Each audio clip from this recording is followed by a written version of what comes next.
In today's show, we're looking ahead to Friday's action in the NBA. Michael Bolton. Thanks, Josh. It's Michael Bolton here, and it's time for another episode of the Locked On Fantasy Basketball Podcast. Let's get to it. Let's get to it, indeed. You are Locked On Fantasy Basketball, your daily fantasy basketball podcast, part of the Locked On Podcast Network.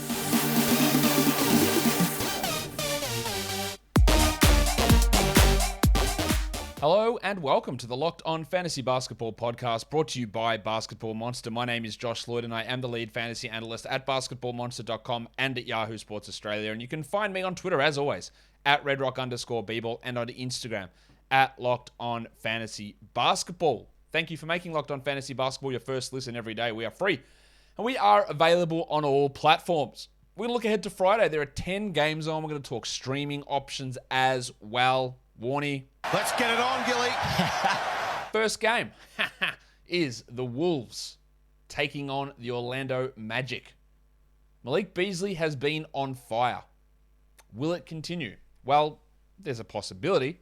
Patrick Beverley will return for the Wolves, but Taurean Prince, Jordan McLaughlin, Jared Vanderbilt, and Anthony Edwards are all still on the injury report.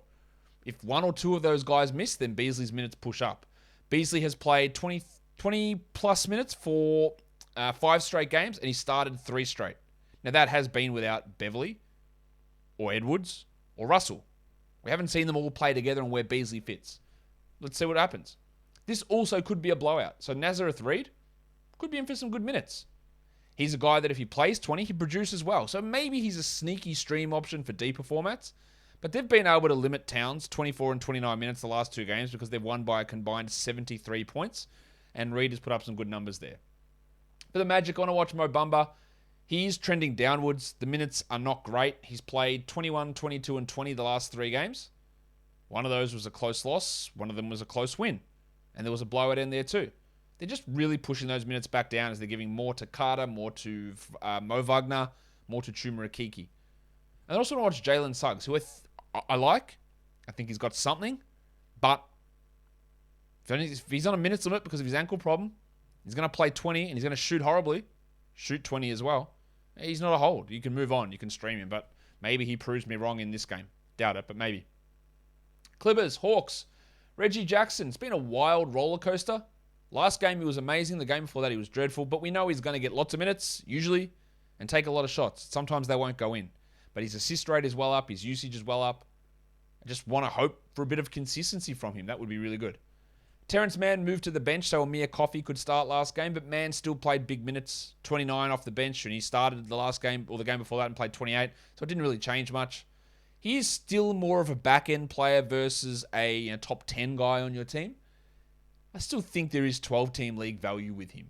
For the Hawks, it was not great from John Collins last game. He barely played. He was benched, I think, for the final 16 minutes of the game. I don't expect that to be a recurring trend, but how he responds from that benching, how Nate McMillan uses him, is obviously a key focus for us. And then DeAndre Hunter, who is scoring much better the last couple of games. Doesn't ever rebound or get assists, and can have efficiency issues. But can he do something to convince me that he's a 12-team league guy? Because he hasn't all season. Next game. Pistons, Celtics.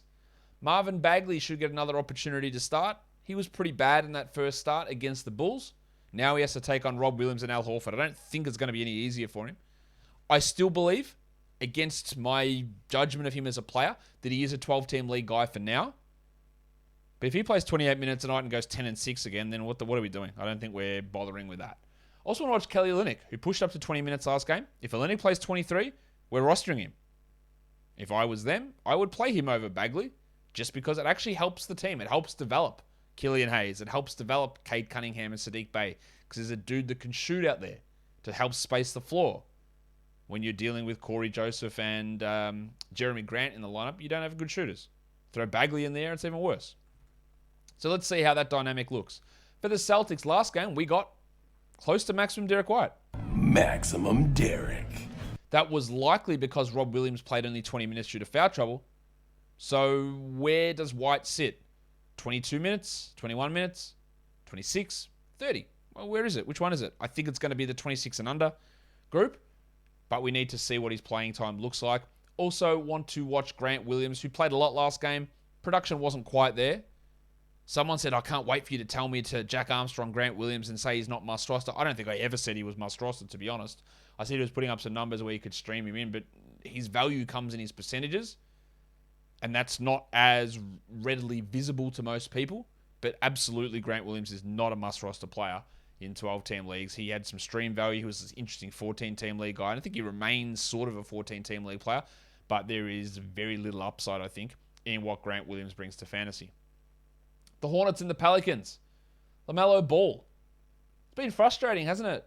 I'm sure it's frustrating for Hornets fans and for his coach. He does these dickhead things and Borrego benches him. It's annoying us for fantasy. Look at his last 5 games. 30. These are his minutes totals. 38, 29, 30, 28. All while Bridges is playing 39 and Washington's playing 42. LaMelo's struggling to get past 30. In fact, he hasn't gotten past 30 in the last 5 games. Can we arrest that trend? Also want to watch PJ Washington Jr., who's played 37, 37, and 42 the last 3, starting in that lineup instead of Hayward, limiting Harrell. Hayward won't be back, so I expect just more big minutes for PJ Washington. For the Pelicans, I think Jackson Hayes will continue to start. Feel pretty confident he will. But can he actually do anything that gets me interested? At the moment, no, the answer is. I don't think he's a must-roster guy. With the way things are trending, again, it's absolutely no problem to have him. And you can... I say he's not a must-roster. Like, that doesn't mean he's a must-drop. It means that you probably can hold him. But I get it. If you're desperate, if you need to move on from him, if you need something else in to produce right now, right here, do it. Like, his turnaround isn't guaranteed, or he's not going to necessarily come out and drop 20. He could. But, yeah, the way things are trending, it's not great. I think there's a chance that Devontae Graham gets a start over Tony Snell.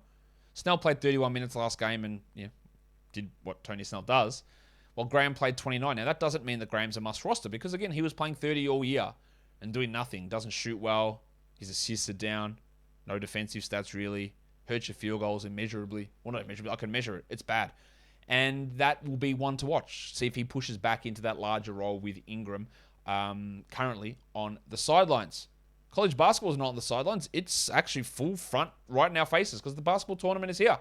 Latest odds, contests, and player props. BetOnline.net is your number one source for all of your sports betting needs and info. BetOnline remains your best spot for all of the sports scores, podcasts, and news this season. And it's not just basketball. BetOnline is your continued source for all sports wagering information needs, including live betting and your favorite Vegas casino games. So head to the website today or use your mobile device to learn more about the trends and the action. BetOnline is where the game starts.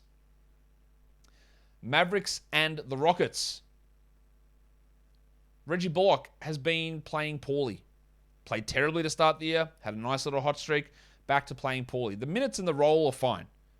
But what he is like Duncan Robinson. He's going to hit points and threes. That's it. They're not going in, so he's not must roster. But if you want to have him, sure. Just hoping to get some threes. But it's been pretty rough for him the last week or so. And then Spencer Dinwiddie, 2 big games, and then dreadful against the Knicks, as were most of his teammates. He'll be off the bench, I would assume. Although Brunson and Finney-Smith are both questionable for this game, so there might be an opportunity for Spencer to step back up. For the Houston Rockets, of course, we want to watch the delicate dancer Alperen Şengün. It's a delicate dance in just 17 steps. Christian Wood, Jayshawn Tate, and Dennis Schroeder are all officially questionable. If Wood misses, then yeah, fire up your Şengün. If Tate misses, fire up your KJ Martin. In fact, they're both speculative adds anyway. And I also want to watch Josh Christopher, who I've been impressed with. You know, I've been talking about him all season, waiting for an opportunity. He's played 29 and 20 the last 2 games. It'll help if Schroeder doesn't play. It'll help if Wood and Tate don't play. But they should find a way to get him minutes regardless. And if you could get 25 a night consistently, Josh, I think you'd want to look at least in 14-team leagues at him. The Knicks and the Grizzlies.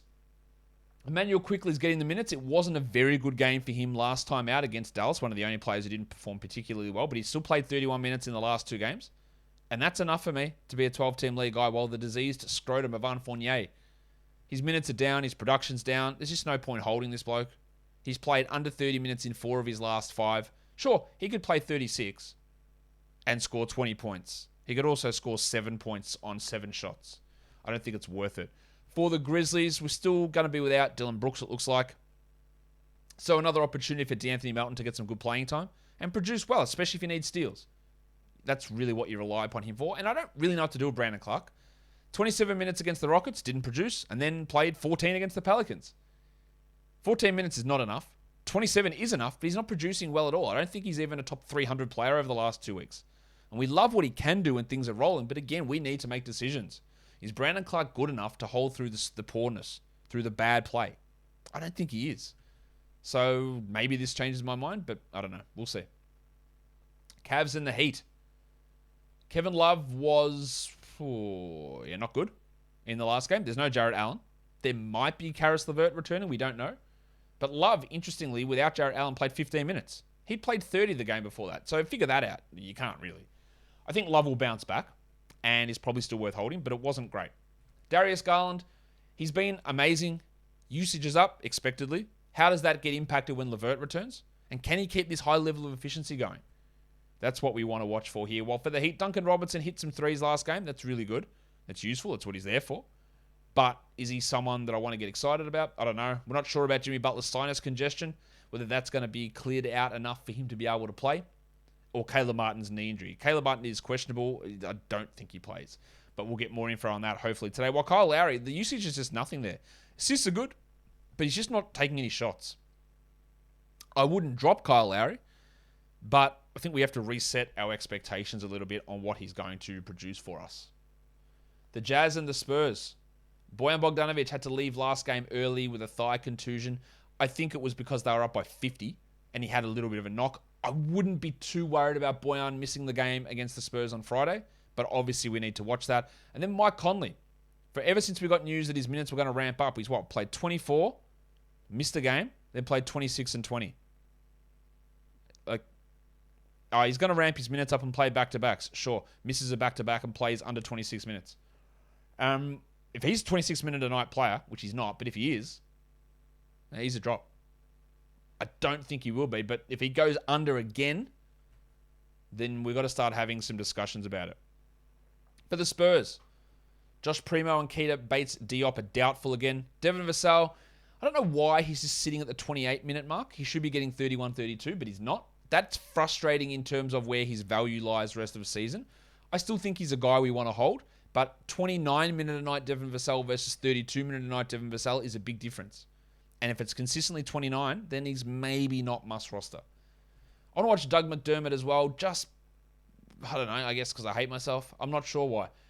He's got a role where it goes from 23, which is useless and just impacting everyone, and then he plays 28, and then it impacts everyone more.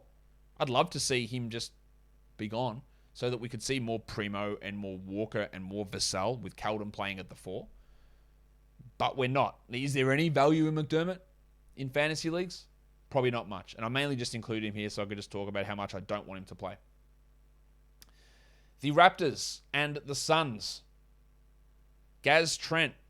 Hopefully, we're starting to get the slump over for him, but he's still shooting poorly. I do think he'll shoot better at some point, but it's not happening now. And then the big sneeze, Precious Achiuwa. This is just a placeholder. How do the centers look? Birch, Young, Boucher, Achiuwa.